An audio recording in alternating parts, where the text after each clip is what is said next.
One of the things that just makes me want to pull my last remaining hairs out or bite my fingernails to the end is that feeling that I'm going to be late. Even if I'm not actually late, that I'm running behind schedule, that I'm pressed for time, that I'm running out of time. That drives me crazy, and sometimes I let it.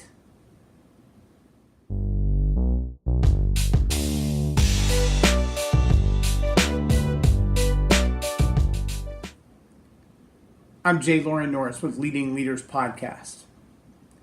Do you ever have those moments that you have this emotional sense welling up in you, that frustration, that annoyance? Maybe it's that certain person that when they call on your cell phone, you're like, oh my gosh, not them again.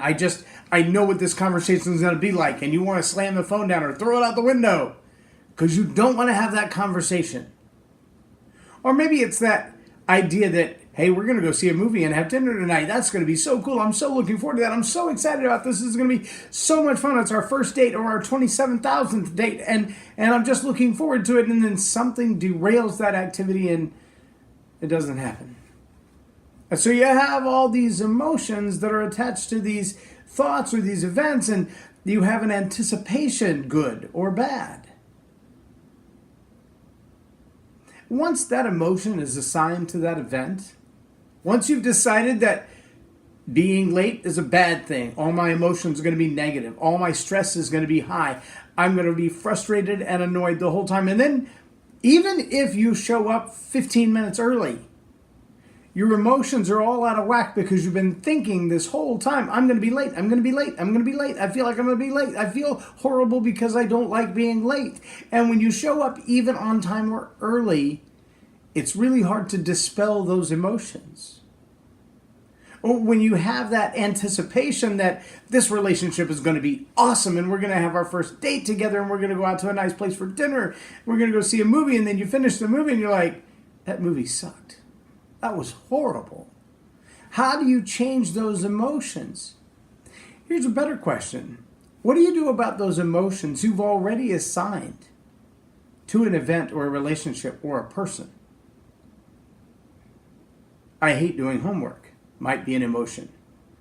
I hate that particular task at my job. Every time they give it to me, I just get stressed out. I hate doing that thing because I don't do it well.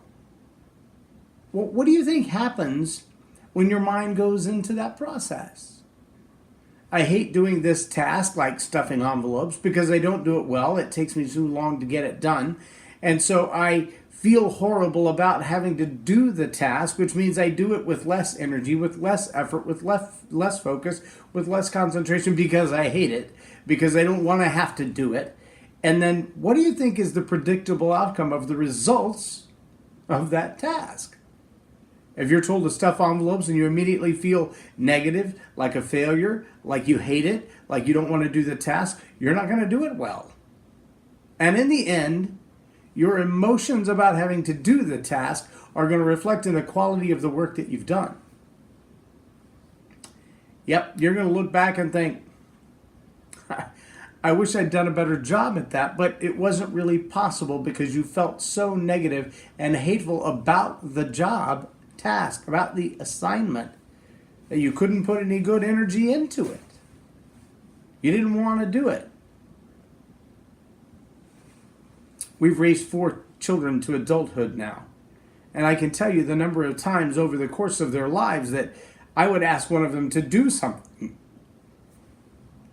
And they would literally drag their feet. They would drag one leg behind them like it was broken. Like they were unable to do it. It's a task that normally would take 20 or 30 seconds to complete. Hey, run to the bathroom, brush your teeth, come back before the commercials are over. But hating to brush their teeth so much meant that we fought through the entire commercial break and halfway into the remainder of the show. Why? Because they didn't want to do that task. They didn't pour the energy into it. On the other hand, there were those times that you could mention the idea of going to that special place, and there was a time that I would just say, where are we going? They'd say, where are we going? I'd say, we're going crazy. But after we all got in the car, they had an idea that crazy was the water park in our local hometown, and anytime I said we're going crazy, they grabbed their swimsuits. It's called conditioning. And we don't always do it on purpose. But if you hate traffic, or you hate being late, or you hate a particular task that you're assigned at work, and you let that emotion attach itself to that task, you're going to find yourself in a habit of doing poorly at that task because you've created an attitude that will always come with that assignment. Maybe it's a job that you don't have yet, but you really, really want it. But you feel negative because you don't have it. That's not going to make it happen any faster because you're not putting the positive energy toward the possibility. Yeah, there's a whole lot going on there. It's real easy to see the negative reactions to brushing your teeth or a task you don't like at work. It's a little more complicated to see your way to assigning positive feelings to things you don't yet have. But you need to, or you'll be repeating the same cycle again and again and again. I've been working on a book called Attitude Hack for a couple of years. The book Attitude Hack will discuss a whole lot of this in very practical, doable terms. And it'll also coach you on how not to let your emotions, your thoughts, and your attitudes contagiously infect the people around you unless you want them to. I'm J Loren Norris with Leading Leaders Podcast for Tell It Like It Is TV. Have a blessed day.